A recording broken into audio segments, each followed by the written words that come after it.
Seguimos en BTV Noticias y ahora les propongo hablar de política y concretamente les propongo hablar de cómo va a quedar el Parlamento que va a asumir en el próximo periodo, porque este es un verano de mucho movimiento político después de 3 periodos de gobierno con el Frente Amplio. Que asuma un gobierno del Partido Nacional y en coalición, bueno, genera mucho movimiento político que vale la pena profundizar, y concretamente hoy lo que les vamos a mostrar es cómo va a quedar integrado el Parlamento, más especialmente el Senado, que es donde suelen estar los mayores pesos pesados políticos, los líderes de los diferentes sectores, porque muchos de ellos han sido convocados por Luis Lacalle Pou para ser ministros. Los hemos visto en diferentes móviles, recorriendo la sede de todos, reuniéndose con el presidente, y la dificultad o tal vez el desafío que tiene el próximo Parlamento entonces es cómo mantener el peso político, teniendo en cuenta lo importante que va a ser en el próximo Parlamento que se pueda negociar y tener muchos acuerdos. Porque recordemos, ninguno de los partidos por sí solo tiene mayoría, aunque sí todo el arco de la coalición multicolor lo consigue, pero bueno, en ese sentido es que va a ser muy importante la negociación. Y uno se puede preguntar, bueno, ¿por qué importa todo esto? Bueno, porque cuanto mejor funcione el Parlamento,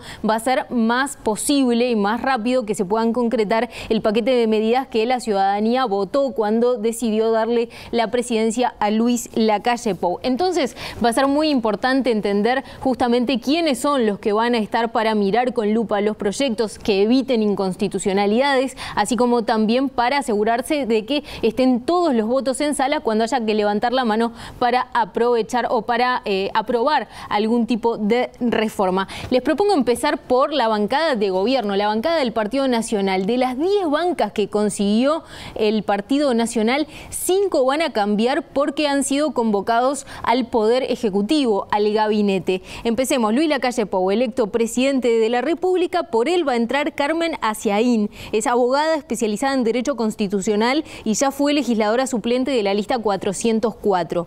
Por Álvaro Delgado, que deja el cargo para ser secretario de la presidencia, entra Amin Nifuri, quien hasta ahora ha sido diputado por Canelones.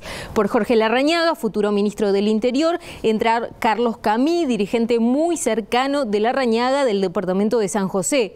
Por Luis Alberto Heber, que va a ser futuro ministro de Transporte, entra Gustavo Penades.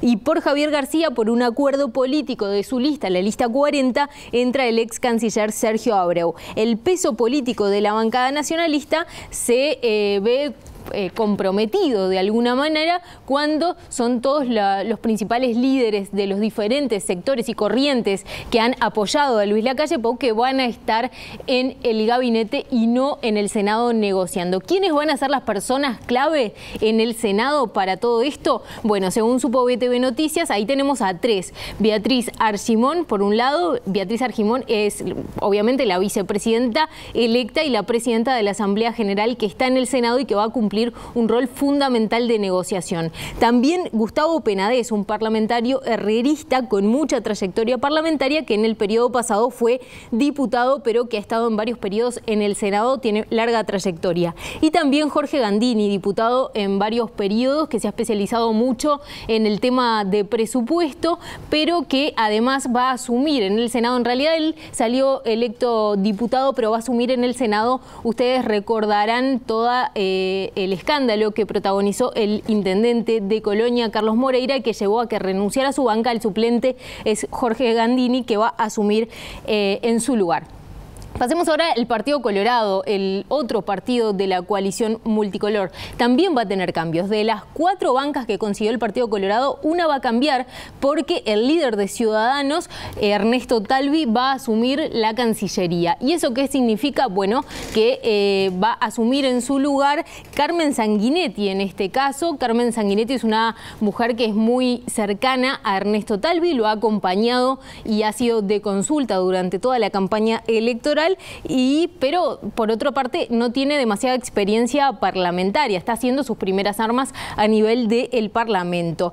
Bueno, según transmitieron fuentes a BTV Noticias, el tema del lugar que debía ocupar Ernesto Talvi fue un tema de conversación antes de que decidiera finalmente aceptar la Cancillería. Muchos creían que él tenía que estar en el Senado justamente para consolidar el movimiento Ciudadanos, que es un movimiento nuevo. Finalmente él va a estar en la Cancillería, aunque se estima que va a estar unos años y que después podría volver al Senado. Pero mientras tanto va a ser Carmen Sanguinetti la senadora, y se estima que el rol más de articulación política podría recaer sobre otro de los senadores, Adrián Peña, del Movimiento Ciudadanos. Y un dato no menor es que ahí va a estar también Julio María Sanguinetti, el expresidente, que se estima que va a tener un rol muy importante justamente a la hora de negociar acuerdos políticos, de mantener a toda la bancada unificada de la coalición multicolor, justamente por la trayectoria y por la importancia que tiene. Pero atención, porque según supo BTV Noticias, su idea no es estar los 5 años en la banca, sino estar un tiempo y también que después ingrese su suplente. Se habla de un año. Habrá que ver finalmente cómo sigue esa situación. Y vamos a ver ahora también a Cabildo Abierto, el otro partido que está en el Senado y que es muy importante para los pesos políticos de la coalición, que también va a tener cambios. En este caso, quien va a no asumir de alguna manera, porque ha sido convocada para integrar el gabinete, es Irene Moreira. Irene Moreira, la mujer, la esposa de Guido Manini Ríos, pero también de las fundadoras y de las líderes de Cabildo Abierto, la que tiene más experiencia política, si se quiere, porque ella era edila del Partido Nacional. Bueno, por Irene Moreira va a ingresar un coronel retirado, el coronel retirado, concretamente, lo estamos viendo ahí en la placa, Raúl Lozano. Raúl Lozano, bueno, también va a hacer sus primeras armas en el Parlamento, asumiendo la titularidad del Senado, mientras Irene Moreira se encuentra como titular del Ministerio de Vivienda. Quien sí se va a quedar en su banca es Guido Manini Ríos, líder de Cabildo Abierto. Guido Manini Ríos, que decidió quedarse en el Senado, algunos dicen que justamente para consolidar a esa bancada y a ese sector nuevo, ese partido nuevo que es Cabildo Abierto, y no va a ir al gabinete, pese a que le ofrecieron, la calle Pou lo dijo, le ofreció un ministerio, pero decidió que no.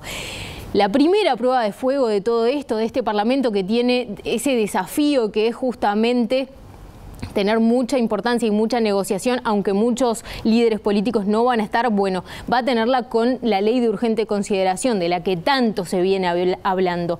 400 artículos y un tiempo récord para que sea aprobada, 90 días apenas, y por lo tanto va a haber que tener mucha cintura política, mucha negociación y muchos acuerdos hechos de antemano para que den los plazos y efectivamente se apruebe, teniendo en cuenta que tiene muchas de las reformas más importantes que quiere hacer el gobierno electo, van a estar todas incluidas en esa ley de urgente consideración. Y tal vez previendo justamente esto es que Luis Lacalle Pou ha sido muy explícito con sus propios legisladores, según supo BTV Noticias, y también manejaron algunos medios, cuando se reunió con la bancada electa del Partido Nacional y les pidió que, por favor, una de las cosas que tienen que tener es asistencia. Tienen que estar adentro de la sala. Más de una vez hemos mostrado cómo a veces el hemiciclo está semi vacío, porque los legisladores llegan, se sientan y de repente las sesiones son extensas, se van, hacen otra cosa, vuelven o piden al suplente. Bueno, Lacalle Pou les ha pedido estén ahí y siéntense ahí en sala, porque es responsabilidad de la bancada, en este caso de gobierno, que va a ser la del Partido Nacional, tener los números necesarios para que se pueda desarrollar la sesión. Ustedes saben, hay un quórum mínimo para que se puedan aprobar todos los proyectos. Y otra de las cosas que quiere Lacalle Pou del próximo Parlamento es agilidad. Le pidió eso por ejemplo, al presidente de la Cámara de Diputados, que va a asumir a partir de febrero, Martín Lema, cuando se reunieron en la sede hace algunos días. Vamos a repasar lo que decía Lema sobre el pedido y lo que proyectan de cuánta celeridad tiene que tener el próximo Parlamento. Pero de mucha celeridad, de mucha transparencia, de mucha comunicación. La ciudadanía tiene que conocer los diferentes movimientos que van a haber en el próximo periodo, ya sea en la parte ejecutiva, que se encargarán los distintos ministerios, como en la parte parlamentaria que nos va a tocar a los distintos legisladores. Y se trata de rendir cuentas permanentemente y, reitero, es importante fortalecer el control desde el Parlamento y de brindar transparencia a la ciudadanía. La calle quiere hacerle un seguimiento semanal a lo que esté pasando en el Parlamento y por eso ya le pidió a la vicepresidenta Beatriz Argimón una reunión todas las semanas para coordinar acciones. Y además espera que los diputados de su partido adopten un rol diferente al que venían hasta ahora, que vuelvan a tener un rol, me decían algunas fuentes políticas, como lo tenían cuando el último gobierno del Partido Nacional allá por los 90s, que era un rol más político, más de ser poleas de transmisión de lo que pasa en el interior. El gobierno electo sabe que ganó básicamente por los votos del interior y por tanto quiere tener cercanía, no quiere que haya una desconexión entre el gobierno central, que está básicamente en Montevideo, y lo que sucede en el interior, y por eso es que quiere que los diputados sean, bueno, transmisores y no solamente que eso quede en manos de los intendentes. Y tal vez en esa misma línea es esta decisión que ya anunció de que va a tomar los viernes algunas horas para caer de sorpresa a algún punto del país para chequear, saber de primera mano cómo van algunos proyectos.